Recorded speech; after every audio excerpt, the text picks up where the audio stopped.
नमस्कार सभी को। आप सभी का स्वागत है आपके अपने YouTube चैनल जिम्नास्टिक वाले में।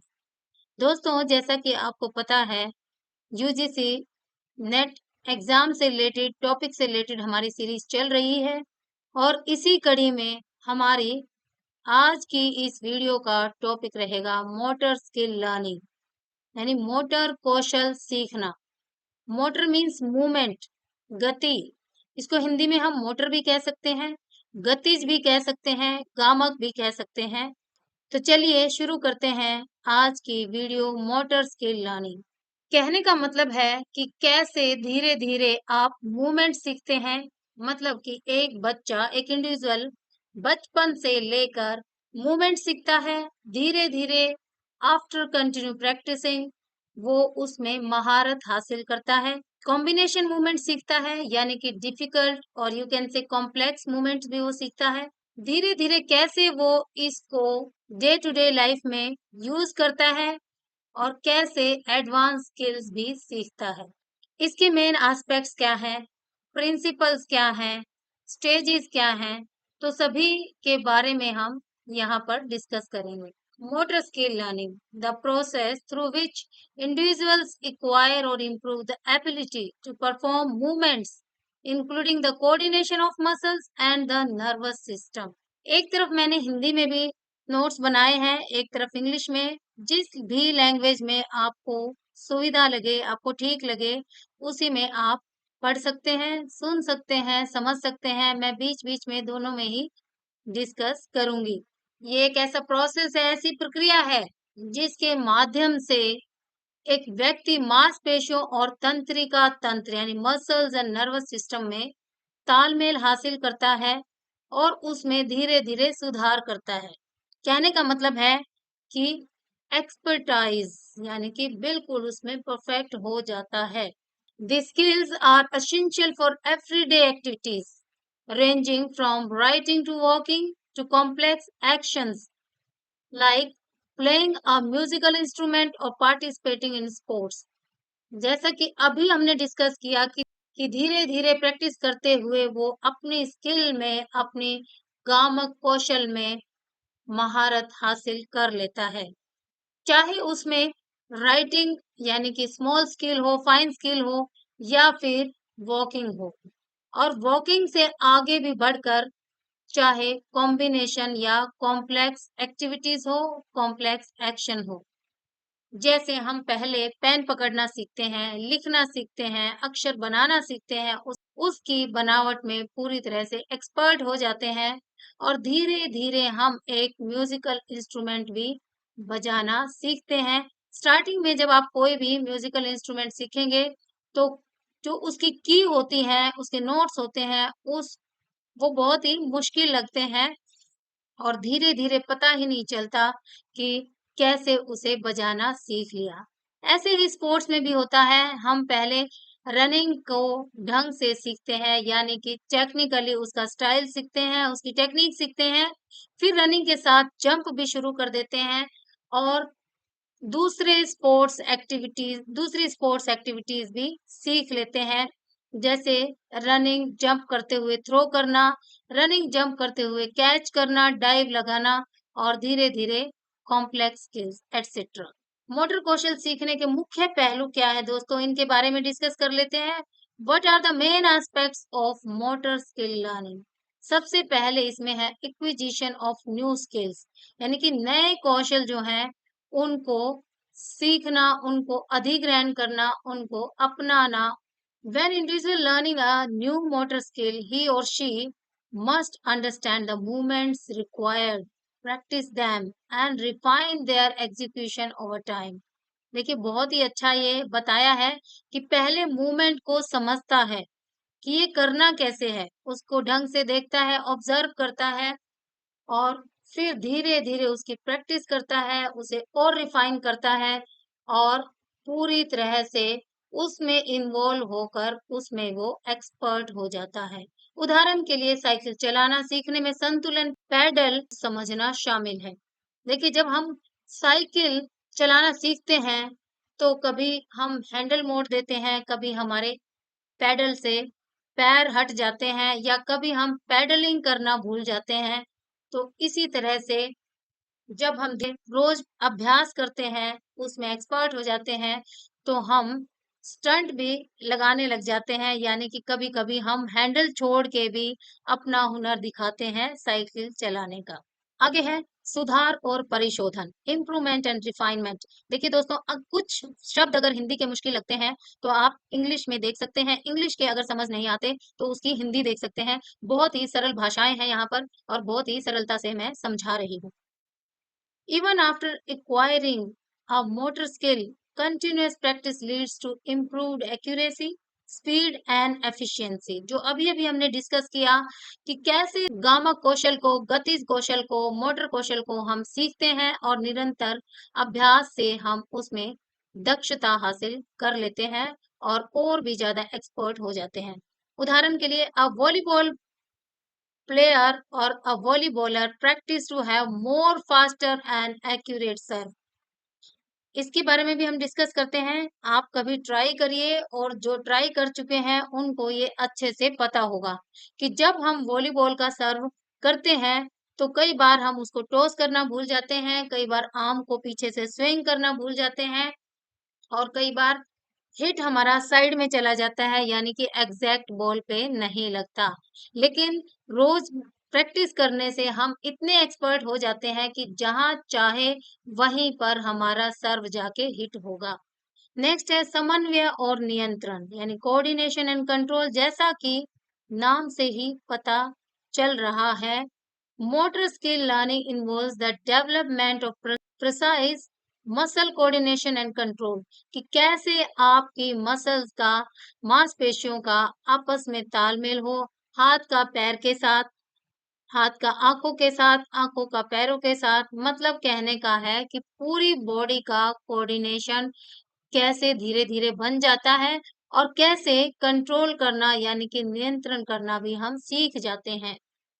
This means the brain and body work together to execute movement smoothly and efficiently। कैसे हमारा जो दिमाग है, जो हमारा मस्तिष्क है, वो अपने आप हाथ पैरों से तालमेल कर लेता है, हमें पता ही नहीं चलता।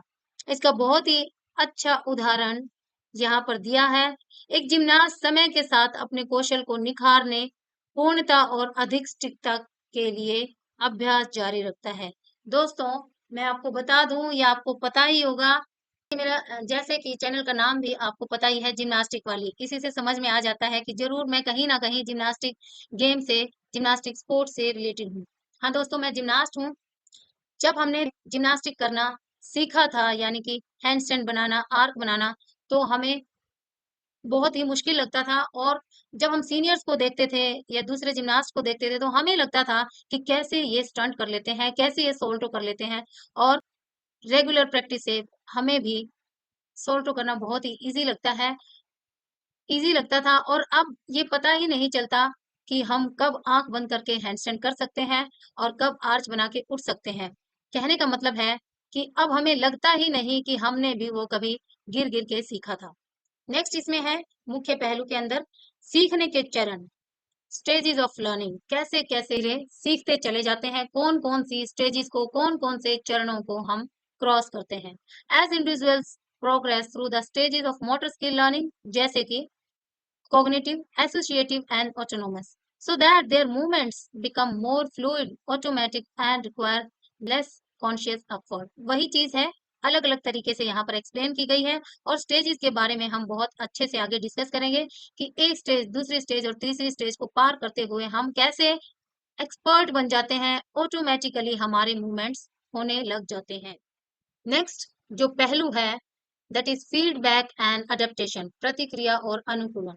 It is crucial step in motor skill learning as it helps individuals identify mistakes and adjust their movements.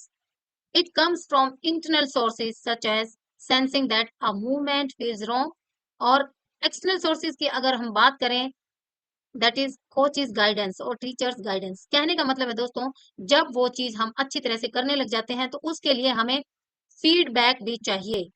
हमें पता होना चाहिए कि एग्जैक्टली हम कहाँ गलती कर रहे हैं और क्या गलती सुधारने से हम और अच्छा मूवमेंट कर सकते हैं और अच्छी मोटर स्किल्स में महारत हासिल कर सकते हैं। तो वो कैसे आएगा? इंटरनल सोर्सेज की अगर हम बात करें तो खुद से आएगा दोस्तों। हम अपने मूवमेंट को फील करें कि कहाँ पर गलती हो सकती है और उसको कैसे सुधारा जा सकता है। और बाहरी स्रोत की यानी एक्सटर्नल सोर्सेज की बात करें करें तो हम कोचिज से भी पूछ सकते हैं, उनका मार्गदर्शन भी हमारे लिए बहुत ही जरूरी है। हम पूछ सकते हैं अपने टीचर से, अपने कोचिज से कि हम कहाँ पर एग्जैक्टली गलती कर रहे हैं और उसको ठीक करने से हम अपना मूवमेंट, अपने मोटर स्किल्स को और बेटर कर सकते हैं और अच्छे से हम सीख सकते हैं। आगे हम बात करते हैं मोटर स्किल्स के प्रकार भी कह सकते हैं और उदाहरण भी, यानी कि टाइप्स ऑफ मोटर स्किल्स कौन कौन सी हैं, या फिर हम इसे सरल भाषा में एग्जांपल्स ऑफ मोटर स्किल्स भी कह सकते हैं। ऐसे कंफ्यूज नहीं होना कि ये तो टाइप्स थे और उदाहरण में ये नहीं आएगा, नहीं, हम एग्जाम्पल में भी ये लिख सकते हैं। तो मेनली टाइप्स यानी कि दो प्रकार की मोटर स्किल्स होती हैं, fine motor skills and gross motor skills. नाम से ही पता चलता है फाइन यानी कि बहुत अच्छी बारीकी। It involves small muscle movement such as writing, typing on a keyboard, threading a needle or playing the piano। और भी बहुत सारे ऐसे एग्जाम्पल हो सकते हैं जिनमें हम फिंगर्स का यूज करते हैं और जो बहुत ही बारीकी के मूवमेंट हो। Next is gross motor skills. It involves larger muscle group and movement such as running, jumping और स्विमिंग। देखिए, फाइन का मतलब है कि बहुत ही बारीकी से वो चीज हम सीखें, हमारे उंगलियों की उसमें पकड़ हो। इसमें स्पोर्ट्स के अगर हम उदाहरण देखें तो रैकेट पकड़ना, चाहे वो टेबल टेनिस का हो चाहे बैडमिंटन का रैकेट हो, कैसे उसको पकड़ना है, हाथ पर रखकर कैसे टॉस करना है, ये सब स्किल्स आ सकती हैं। सुई में धागा कैसे डालना है, टाइपिंग कैसे करना है, एटसेट्रा। और अगर हम ग्रोस यानी कि सकल मोटर कौशल की बात करें तो इसमें हम बड़े जो मांसपेशियां हैं उनसे संबंधित यहाँ पर एग्जाम्पल आएंगे, जैसे हम दौड़ना सीखते हैं, दौड़ने के साथ कूदना, तैरना आदि, ये सारे इसमें आते हैं। Learning motor skill is fundamental part of education and is essential for physical development, sports training, rehabilitation and other area. गामक कौशल, मोटर कौशल सीखना जो है यानी स्किल लर्निंग जो है वो बहुत ही जरूरी है एजुकेशन में, और खास तौर से फिजिकल एजुकेशन के लिए, फिजिकल डेवलपमेंट के लिए, स्पोर्ट्स ट्रेनिंग के लिए और रिहेबिलिटेशन के लिए, यानी कि पुनर्वास के लिए, और जीवन के हर क्षेत्र में मैं कहूंगी कि ये बहुत ही जरूरी है। आगे डिस्कस करते हैं हम मोटर कौशल सीखने के सिद्धांत क्या क्या हैं, यानी कि principles of motor skill learning, यानी सीखने के लिए हमें किन बातों का ध्यान करना चाहिए और किन सिद्धांतों को हमें फॉलो करना चाहिए ताकि हमारी मोटर स्किल लर्निंग बहुत अच्छी हो और बहुत ही अच्छे से हम उसमें एक्सपर्ट बन सकें। तो इसमें सबसे पहले है principle of goal oriented practice. It is necessary to focus on achieving specific goals. Clear objectives help learners understand what they are working towards. देखिए, बहुत ही साफ साफ ये चीज है कि सबसे पहले हमें ये क्लियर होना चाहिए कि हमारा लक्ष्य क्या है, हमें क्या अचीव करना है, हमें क्या सीखना है, ताकि हम किसी तरह के भ्रम में ना रहें। फॉर एग्जाम्पल, मुझे सीखनी है बास्केटबॉल की ड्रिबलिंग, लेकिन मैं कंटिन्यू रनिंग करे जा रही हूँ, जंप करे जा रही हूँ, तो उसका उद्देश्य, जो उसका जो पर्पस है, जो हमारा गोल है, वो पूरा नहीं होगा। अगर हमें बास्केटबॉल ड्रिबलिंग सीखनी है तो बास्केटबॉल के कोर्ट में ही जाकर बॉल को पकड़ना, बॉल को पुश करना, बॉल को ड्रिबल करना ही सीखना होगा, उसी की प्रैक्टिस करनी होगी। कहने का मतलब है जो हमें अचीव करना है, जो हमारा टारगेट है, वो हमारे मस्तिष्क में क्लियर होना चाहिए। एग्जाम्पल यहाँ पर दिया है, a basketballer practise free throws again and again to increase the accuracy. जैसे हमने देखा होगा या इस चीज का एक्सपीरियंस भी किया होगा कि पहले हम बास्केटबॉल को हैंडल करना सीखते हैं, ड्रिबल करना सीखते हैं और शूट करना सीखते हैं। जब हमें शूटिंग आ जाती है, बार बार हम फ्री थ्रो की प्रैक्टिस करते हैं और डिफरेंट डिफरेंट एंगल से बोर्ड पर शूट करते हैं ताकि और ज्यादा एक्यूरेसी हो और ज्यादा सटीकता उसमें बढ़े। नेक्स्ट जो प्रिंसिपल है वो है प्रिंसिपल ऑफ फीड। हालांकि जो हमने अभी डिस्कस किया था कि मोटर स्किल लर्निंग क्या है, उसके मेन पहलू क्या है, तो पहलू भी एक तरह से प्रिंसिपल का ही काम करते हैं, बस लिखने का तरीका अलग है।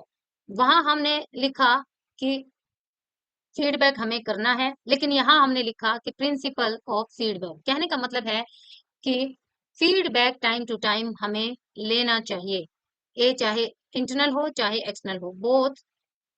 जैसे हम मेंशन कर रखा है, बोथ फीडबैक इंट्रिंसिक जो from with in the performer, जो करना चाह रहा है, जो मोटर स्किल लर्निंग का इच्छुक है। And external from outside coaches और teachers is crucial for learning. It helps learners correct errors and improve performance. वहां पर हमने मेंशन किया था पहलू में कि हमें फीडबैक लेनी चाहिए ताकि हम उसमें और एक्यूरेसी हासिल कर सकें और एफिशिएंट मूवमेंट कर सकें। यहाँ हमने लिखा है प्रिंसिपल ऑफ फीडबैक बहुत ही जरूरी है, चाहे वो इंटरनल हो चाहे वो एक्सटर्नल हो, ताकि उसकी मदद से हम अपने मूवमेंट्स को सुधार सकें। नेक्स्ट है principle of repetition and consistency, यानी बार बार दोहराना और स्थिरता का सिद्धांत। चीजें हमें दोहरानी है, मूवमेंट्स हमें बार बार रिपीट करने हैं, स्किल्स हमें बार बार प्रैक्टिस करनी है ताकि उसमें मास्टरी हम कर सकें। Consistent practice helps reinforce neural pathways, making the movement more automatic. जैसे इसमें मैंने जिम्नास्टिक का उदाहरण भी दिया था और अभी यहाँ पर फिर से मैंने मेंशन कर रखा है दोस्तों, कंसिस्टेंट प्रैक्टिस यानी लगातार अभ्यास की यहाँ जरूरत है। ये नहीं है कि आज हमें जोश आ गया और हम 50 या 100 बार स्टंट करते हैं, सोल्टो करते हैं और फिर हम 10-15 दिन तक नहीं करते। ऐसा नहीं है, लगातार अभ्यास हमें करना चाहिए, बहुत ज्यादा बीच में गैप नहीं होना चाहिए। A gymnast repeatedly practising a routine to perfect the movements. दोस्तों, एक कमाल की बात बताऊं कि जिमनास्टिक का जो परफॉर्मेंस होता है फाइनल में, वो 1 से 1.5 मिनट का होता है, जैसे कि फ्लोर एक्सरसाइज का रूटीन या बैलेंसिंग बीम का रूटीन। लेकिन उस 1-1.5 मिनट के लिए यानी 70 to 90 मिनट्स के फाइनल शो के लिए हमें बहुत सालों तक प्रैक्टिस करनी पड़ती है। ये हर गेम में होता है दोस्तों कि फाइनल मैच में अच्छा प्रदर्शन करने के लिए हमें बहुत दिनों तक, बहुत सालों तक प्रैक्टिस करनी पड़ती है ताकि फाइनल में हम एक्यूरेसी के साथ वो परफॉर्म कर सकें। नेक्स्ट है प्रिंसिपल ऑफ प्रोग्रेसिव चैलेंज, यानी कि प्रगतिशील चुनौती का सिद्धांत। Task difficulty should increase gradually as skills improve. जैसे जैसे हमारे जो कौशल में सुधार होता है, इम्प्रूवमेंट होता है, वो कठिनाई धीरे धीरे उसके लिए बढ़नी चाहिए, यानी कठिनाई उसके लिए धीरे धीरे बढ़नी चाहिए। अगर हम कठिनाई नहीं बढ़ाएंगे यानी कि डिफिकल्टी नहीं बढ़ाएंगे मूवमेंट की, तो धीरे धीरे हमारा उसमें इम्प्रूवमेंट जो हुआ है वो कम हो जाएगा, यानी कि सुधार हमारा कम हो जाएगा और धीरे धीरे मूवमेंट को हम भूलते चले जाएंगे। और नहीं भूलेंगे तो कहीं ना कहीं उसमें हमारी एक्यूरेसी नहीं रह पाएगी। This ensures that learners are constantly challenged and preventing plateaus. Plateau मतलब पठार, रुकावट। जो हमारी लर्निंग में रुकावट आ जाती है, वो सबसे बड़ा चैलेंज है। अगर हम लगातार डिफिकल्टी नहीं बढ़ाएंगे तो कहीं ना कहीं उसे हमें फेस करना पड़ेगा। Example, a swimmer progressively increase complexity of strokes and distance. जैसे एक तैराक जो है, जो स्विमर जो है, वो अपनी कॉम्प्लेक्सिटी स्ट्रोक की बढ़ा देता है और अगर उसे 100 मीटर का परफॉर्म करना है, 50 मीटर का परफॉर्म करना है, तो उस 50 मीटर को वो बार बार प्रैक्टिस करेगा या फिर 50 मीटर परफॉर्म करने के लिए वो 60 मीटर की प्रैक्टिस करेगा ताकि 50 मीटर के फाइनल में उसे कोई परेशानी ना हो, उसे किसी तरह की थकान ना हो। ये सभी में होता है दोस्तों। जितने मिनट का शो हमें करना है फाइनल में, उससे ज्यादा मिनट का शो हमें डेली प्रैक्टिस करना पड़ेगा for accuracy and for better performance. Next है principle of transfer of learning. Skills learn in one context can often be transfer to another. Practising similar task can enhance overall motor skill proficiency. Example, soccer player use their dribbling skills on somewhere, यानी कि जो चीज हमने सीखी है उसको हम कहीं दूसरी जगह भी इस्तेमाल कर सकते हैं। इसका बेस्ट एग्जांपल है दोस्तों, अगर हमने बैडमिंटन सीखा है तो वही स्किल हम थोड़ी बहुत लॉन टेनिस में भी यूज कर सकते हैं कि रैकेट पकड़ना, रैकेट को हिट करना, रैकेट को स्ट्राइक करना। सिमिलर वे, अगर हमने क्रिकेट सीख रखा है तो क्रिकेट की थोड़ी बहुत स्किल हम बेसबॉल में भी यूज कर सकते हैं कि कैसे बैट को घुमाना है, कैसे बॉल पे कंसंट्रेट करना है, कैसे हिट करना है। कहने का मतलब है सीखी हुई स्किल को हम कहीं दूसरी जगह यूज कर सकते हैं। अब ये नहीं है कि एग्जैक्ट सेम स्किल हम परफॉर्म करेंगे, गड़बड़ हो जाएगी। लेकिन जैसे बास्केटबॉल की सीखी हुई स्किल को हम नेट बॉल में यूज कर सकते हैं। नेक्स्ट है principle of attention and focus. It enhances learning. ध्यान लगाएंगे हम स्किल में तो नेचुरल है कि हमारी जो सीखने की प्रक्रिया है वो बेटर हो जाएगी। Distractions Distractions can impede the acquisition of motor skill. Example, a sprinter can't concentrate on the start with distraction. देखिए बहुत ही अच्छा एग्जाम्पल ये दे रखा है कि अगर ध्यान भटकाने वाली चीजें हमारे बीच में बार बार आएंगी, बार बार हम इधर उधर ध्यान देंगे, तो कहीं ना कहीं हमारी स्किल पर उसका बुरा प्रभाव पड़ता है। जैसे एक स्प्रिंटर जिसे रनिंग शुरू करनी होती है, अगर वो क्लैपर पर या गन शूट पर ध्यान नहीं देगा, तो वो अच्छे से स्टार्ट नहीं कर पाएगा। हो सकता है स्टार्टिंग में वो लेट कर दे। और जैसा आपको पता ही है, स्प्रिंट में सेकंड्स का भी जो फर्क है बहुत मायने रखता है। इवन अगर आपने ओलंपिक्स के रिजल्ट देखे होंगे, तो फ्रिक्शन ऑफ सेकंड में ही फर्स्ट सेकंड का डिसीजन हो जाता है। कहने का मतलब है 10.1 सेकेंड, 10.2 सेकेंड, 10.1 मिली सेकेंड्स का भी बहुत फर्क है, वो मायने रखता है। Last principles, the principle of motivation and mental engagement. It is required for effective learning. When learners are motivated, they are more likely to put 100% effort to master a skill. Motivation बहुत जरूरी है दोस्तों, ये भी एक factor है प्लेटू आने में, आपकी लर्निंग में पठार आने में। कंटिन्यू हम एक चीज करते करते कई बार बोर हो जाते हैं, लेकिन यहाँ पर मैं बताना चाहूंगी, जिसने अपना टारगेट बना रखा है उसको मोटिवेशन की जरूरत नहीं है। केवल अपने टारगेट पे जो बच्चा फोकस करेगा, उसको इंटरनल उसको एक्सटर्नल मोटिवेशन की जरूरत नहीं है। वो ऑलरेडी इंटरनली इतना मोटिवेटेड होता है कि उसको किसी चीज की जरूरत नहीं पड़ती। अर्जुन की तरह ही वो अपने लक्ष्य पर पूरी तरह से केंद्रित होता है। ये उदाहरण तो आप सभी को पता ही होगा कि अर्जुन ने जब मछली की आंख में निशाना साधा था, उसको मछली की आंख के अलावा कुछ भी दिखाई नहीं दे रहा था। कहने का मतलब है कि उसको मछली भी नहीं दिखाई दे रही थी, सीधा ही टारगेट, केवल उसकी आंख ही दिखाई दे रही थी। और इसमें बड़ी खास बात है दोस्तों कि उसने ये निशाना नीचे पानी में देख कर लगाया था, यानी कि ऊपर मछली को टांग रखा था और मछली घूम रही थी, स्थिर भी नहीं थी, वो मूवमेंट कर रही थी, यानी कि मूविंग फिश थी वो। उसको इस तरह से सेट कर रखा था कि मछली घूम रही है और नीचे आपको पानी में घूमती हुई मछली को देखकर उसकी आंख में निशाना साधना है। तो इससे बेस्ट एग्जांपल ध्यान का और क्या हो सकता है। तो दोस्तों आज इतना ही। नेक्स्ट वीडियो में हम डिस्कस करेंगे मोटर स्किल डेवलपमेंट स्टेजेस। अगर इसी में डिस्कस करेंगे तो वीडियो बहुत ही लंबी हो जाएगी दोस्तों। तो दोस्तों आज इतना ही। नेक्स्ट वीडियो में हम डिस्कस करेंगे कि stages of motor skill learning. इसी तरह से आप हमसे जुड़े रहिए, सुनते समझते रहिए, अपनी हेल्थ का ख्याल रखिए। Bye bye.